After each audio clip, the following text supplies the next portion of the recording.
राष्ट्रीय लोकतांत्रिक पार्टी के सुप्रीमो व नागौर के सांसद हनुमान बेनीवाल द्वारा इतिहास को लेकर जो बयान दिया गया, उस पर जो बवाल खड़ा हुआ वो थमने का नाम ही नहीं ले रहा।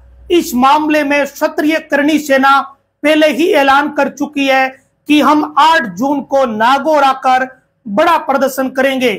ये तो पुरानी बात है, लेकिन नया अपडेट यह है कि जाट समाज से जुड़े हुए नौजवान सोशल मीडिया पर ये ऐलान कर रहे हैं कि 8 जून को हम भी करनाल जाएंगे और वीर तेजाजी महाराज के मंदिर में दर्शन करेंगे। सामूहिक रूप से सोशल मीडिया पर यह अपील की जा रही है कि सभी नौजवान और अधिक से अधिक लोग करनाल पहुंचे।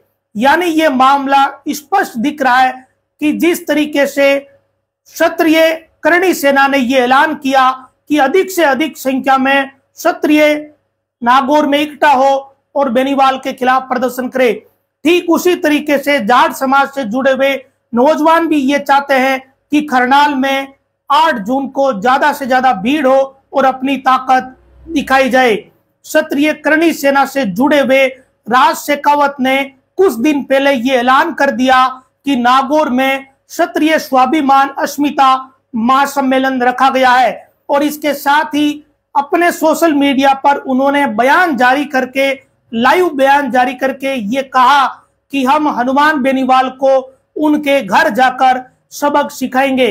यानी सीधा सीधा हनुमान बेनीवाल को चैलेंज दिया गया। केवल क्षत्रिय करणी सेना ही नहीं, बल्कि राजपूत समाज से जुड़े हुए अनेक संगठनों के पदाधिकारियों ने लगभग इसी तरीके की बात वीडियो के जरिए, सोशल मीडिया के जरिए और मीडिया के जरिए रखी। कुछ तीखे बयान भी सामने आए, कुछ हल्के बयान भी सामने आए। यानी ऐसे शब्दों का प्रयोग भी हुआ जो आमतौर पर ऐसे शब्द काम में नहीं लिए जाते। और इन बयानों के बीच, इन बयानों के बाद और इस बयान के पहले हनुमान बेनीवाल लगातार जवाब देते रहे। शुरुआत हनुमान बेनीवाल ने इतिहास की बातों से की, उसके बाद बेनीवाल के बयानों का ऐतराज हुआ, जवाब में बेनीवाल ने बयान दिए। फिर जब करणी सेना ने ऐलान किया तो उसके बाद भी बेनीवाल अपनी बात पर डटे रहे। बेनीवाल ने बार बार ये बात दोहराई है कि जिन लोगों ने लड़ाइयां लड़ी मैं उन्हीं का नाम लूंगा, जिन्होंने लड़ाइयां नहीं लड़ी मैं उनका नाम कतई नहीं लूंगा, चाहे कुछ भी हो जाए। यानी हनुमान बेनीवाल ने अपना स्टैंड बिल्कुल ही क्लियर कर दिया। एक बार नहीं, कई बार ये बात बेनीवाल कह चुके हैं और स्थिति बिल्कुल स्पष्ट है। यानी बेनीवाल की तरफ से अपने कहे गए शब्द किसी भी हालत में वापस नहीं लिए जाएंगे। बेनीवाल अपनी बात पर डटे हुए हैं। उधर क्षत्रिय करणी सेना के अलावा राजपूत समाज से जुड़े हुए अलग अलग संगठनों के पदाधिकारी भी हनुमान बेनीवाल के खिलाफ लगातार बयानबाजी कर रहे हैं।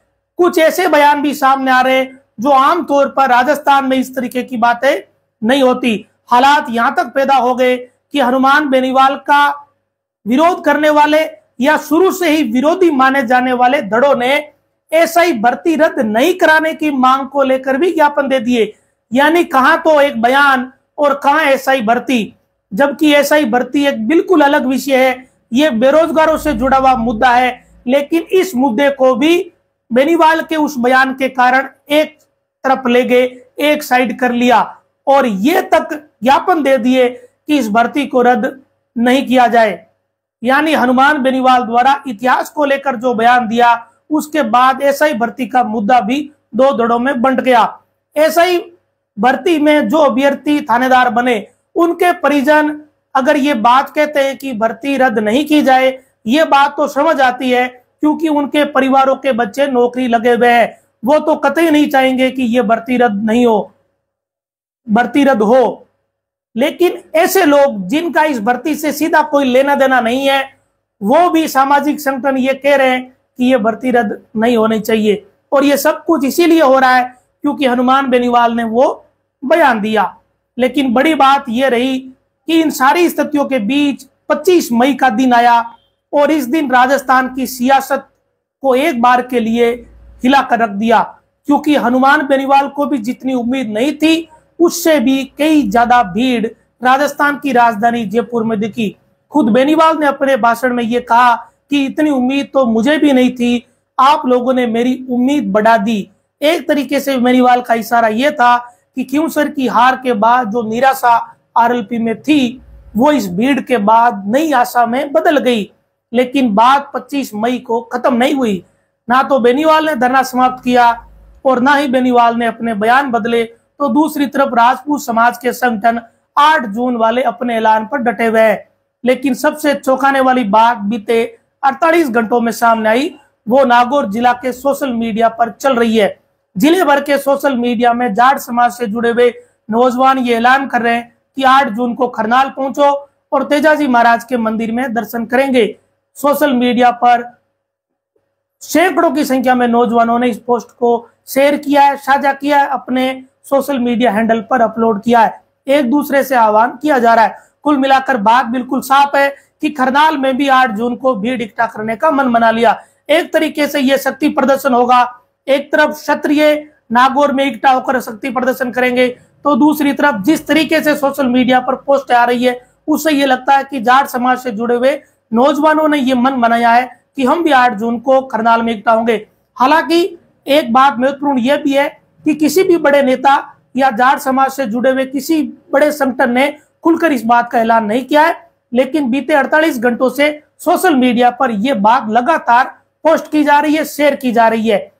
आपको याद ही है तो कुछ दिन पहले ही क्षत्रिय करणी सेना ने उत्तर प्रदेश में समाजवादी पार्टी के सांसद रामजी लाल के खिलाफ बड़ा प्रदर्शन किया और वो प्रदर्शन इतना जबरदस्त था कि उस प्रदर्शन के दौरान भारी विरोध देखने को मिला। रामजी लाल के घर तक करणी सेना पहुंच गई। इस दौरान पुलिस को लाठीचार्ज करना पड़ा। करणी सेना ने एक तरीके से अपनी ताकत उस दौरान दिखाई। उत्तर प्रदेश में जमकर ताकत दिखाने के बाद क्या क्षत्रिय करणी सेना या क्षत्रिय समाज से जुड़े हुए संगठन नागौर में अपना शक्ति प्रदर्शन कर पाएंगे? ये तो 8 जून का दिन ही बता पाएगा कि क्या स्थिति रहेगी। तो दूसरी तरफ ये देखना भी महत्वपूर्ण रहेगा कि क्या वाकई में 8 जून को खरनाल गांव में जाट समाज से जुड़े हुए लोग, नौजवान इकट्ठा होंगे और कितनी बड़ी संख्या में इकट्ठा होंगे, ये देखना भी महत्वपूर्ण रहेगा। लेकिन इन सारी चीजों के बीच एक बात तय है और वो दिख गई, वो चीज स्थापित हो गई। हनुमान बेनीवाल के उस बयान का जिन लोगों ने विरोध किया उसका बेनीवाल को रत्ती भर भी नुकसान नहीं हुआ, उल्टा फायदा हुआ। सोशल मीडिया से लेकर ग्राउंड पर एक नैरेटिव बिल्ड हुआ कि हनुमान बेनीवाल को घेरने की कोशिश की जा रही है और जाट समाज से जुड़े हुए नौजवान लामबंद हो गए। 25 तारीख को इसका असर साफ तौर पर दिखा।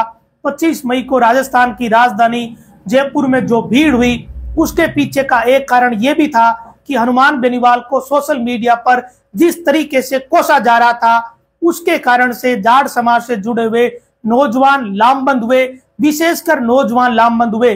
और वो जिन्हें एसआई भर्ती से मतलब था या नहीं था, लेकिन जिन्हें हनुमान बेनीवाल से मतलब था, वो राजस्थान की राजधानी जयपुर में गए और हनुमान बेनीवाल ने वो जो भीड़ देखी उस पर बेनीवाल को भी यकीन नहीं हुआ कि इस भीषण गर्मी में उनकी भी उम्मीद से बढ़कर लोग राजस्थान की राजधानी जयपुर में पहुंचे। एक तरीके से बेनीवाल को संजीवनी मिली है।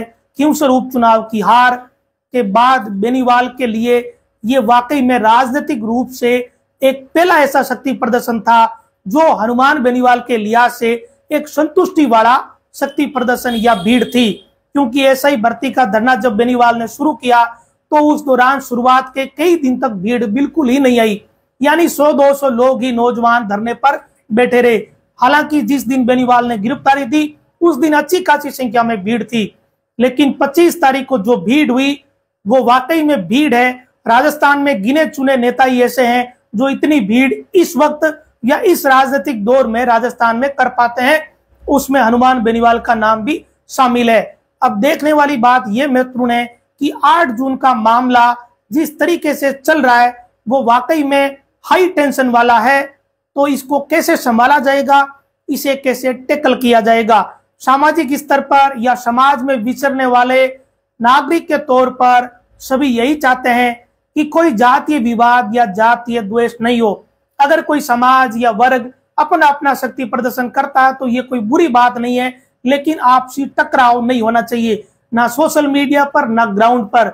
लेकिन जो ढंग सोशल मीडिया पर इस वक्त है उसे कतई अच्छा नहीं कहा जा सकता। शब्दों की गरिमा टूट चुकी है, गिर चुकी है। अब देखने वाली बात यही है कि नौजवान कब तक इन बातों को समझ पाते हैं कि उन्हें अपनी बात तो कहनी है, लेकिन शब्दों की गरिमा को बनाते हुए। हमारे देश में आजादी है, लेकिन उसकी भी एक लिमिट है, एक गरिमा है, एक प्रोटोकॉल है।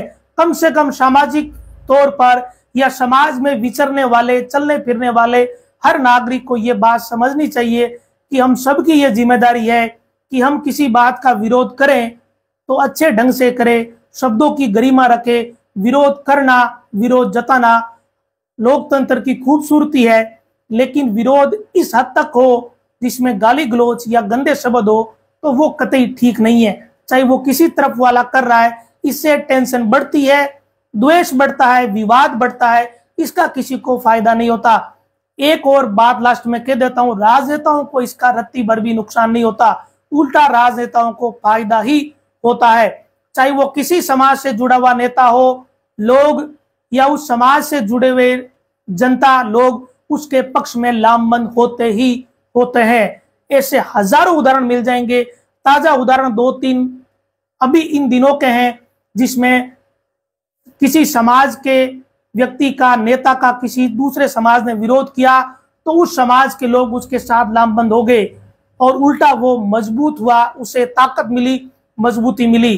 तो सारांश यही है कि नेताओं को कोई नुकसान नहीं होगा, लेकिन आम लोग हैं वो इस टसल का कई बार शिकार भी हो जाते हैं। अब 8 जून का इंतजार है कि नागौर में कौन ज्यादा भीड़ कर पाएगा और क्या माहौल रहेगा। नमस्कार।